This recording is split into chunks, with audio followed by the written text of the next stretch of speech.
Защото както дървото отделило се от кореновата система бързо рухва и мястото му го не познава,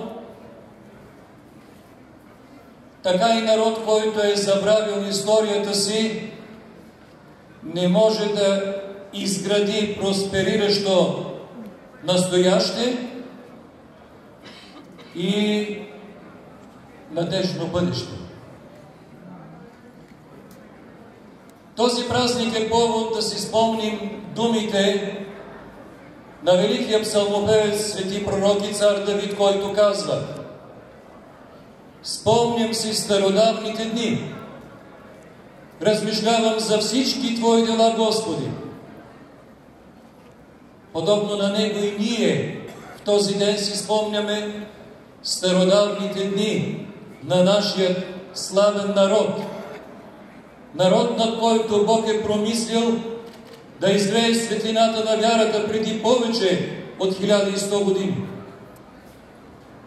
Народ, който не върви в смъртната сянка на невежеството, а има светлината на вярата. А вярата е свобода.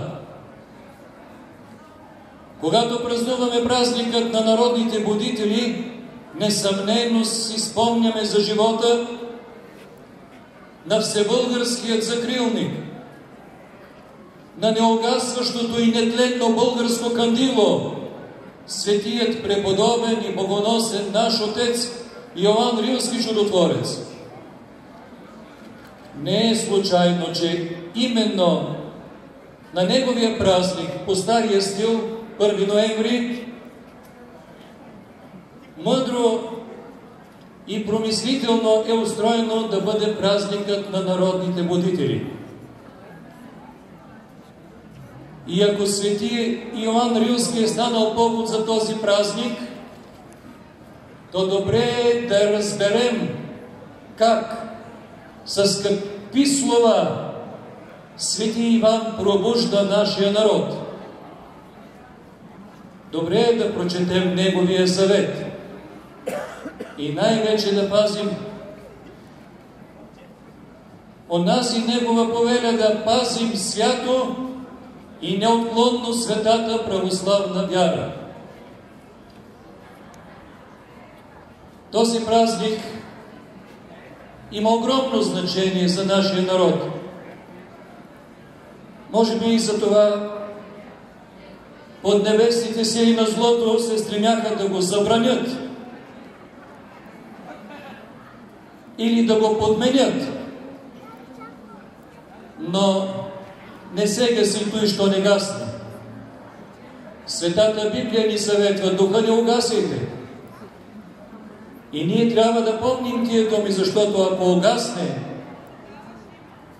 пламъкът на вярата и родолюбието, ще настане мрак и няма да намерим верния път, по който да вървим.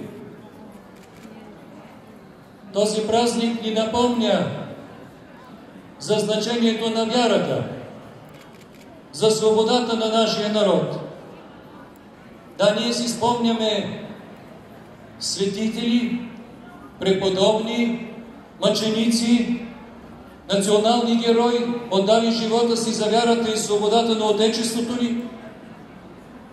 Но нека да знаем, че Васил Левски нямаше да бъде това, ако не беше иеродиакон Игнатий.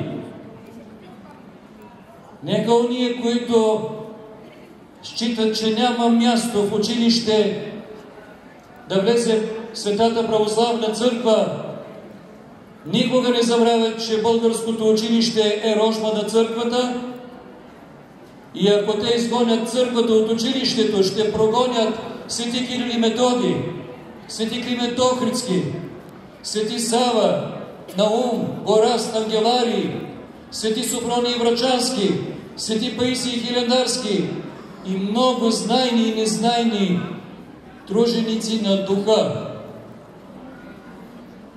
Нека помним делото на народните будители.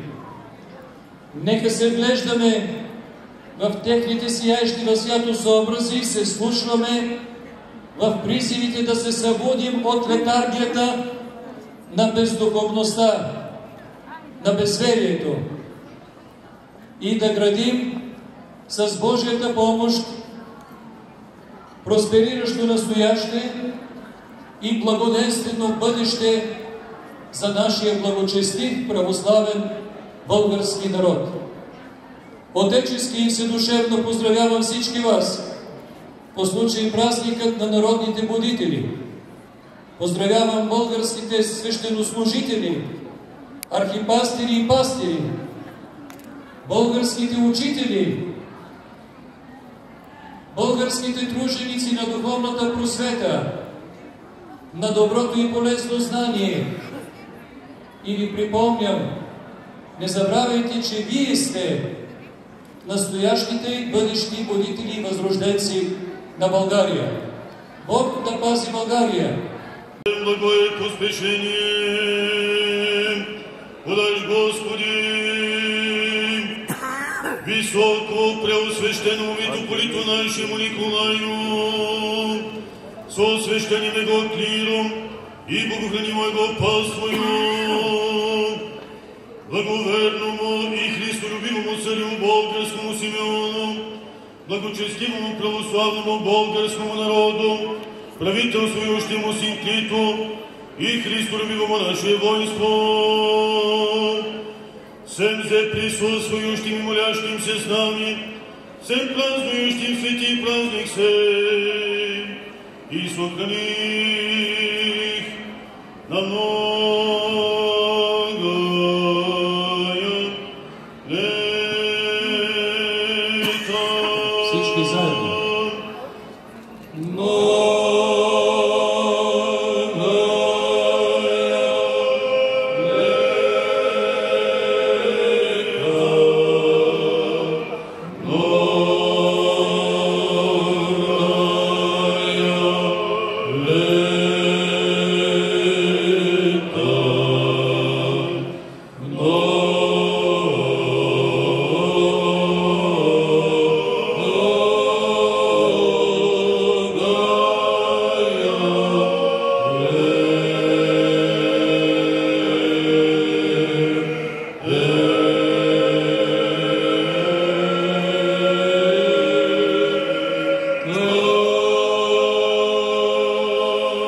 На много лета, за много и благословени години. Амин. Молитвами и свети Отец наших, Господи Исусе Христе Боже наш, помилуй и спаси нас. Молитвами святаго Владыки наш.